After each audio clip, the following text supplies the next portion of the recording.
हमारे इश्क मुर्शद की आने वाली एक साथ में आप देखेंगे कि सुकैना अपने बाप से कहती है कि आपने शामिर भाई के साथ अच्छा नहीं किया। उनकी इतनी कुर्बानियों का ये सिला दिया है आपने उन्हें कि उन्हें बेइज्जत करके घर से ही निकाल दिया। जिस पर सुलेमान कहता है कि तुम क्या चाहती हो, जो कुछ उसने किया है मैं उस पर उसे शाबाश देता और उसके गले में फूलों का हार पहनाता।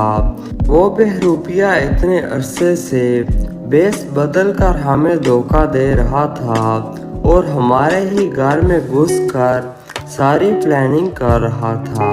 सुकैना कहती है कि शामिर भाई का ऐसा कोई इरादा नहीं था और ना ही वो किसी गलत नीयत के साथ इस घर में आए थे, और इस घर के लिए जो कुछ उन्होंने किया है क्या वो सब आप लोग इतनी आसानी से भूल गए हैं। सुलेमान कहता है कि एक बात तो बताओ, आखिर तुम क्यों शामिर की इतनी साइडें ले रही हो।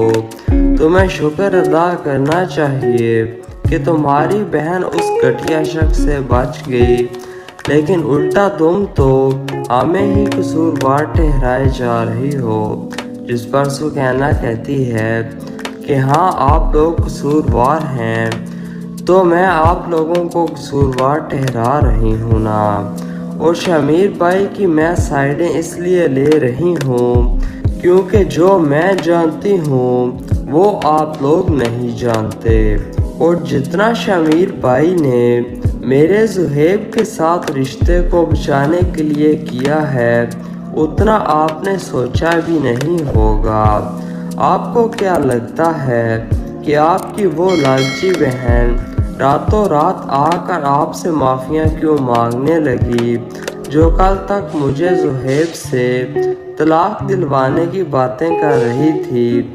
और दूसरा ये कि उन्होंने ज़ुहैब की शादी के लिए भी कोई प्लाट शलाट नहीं बेचा, बल्कि हमारी शादी के सारे अखराजात के पैसे उन्होंने शामिर भाई से ही लिए हैं।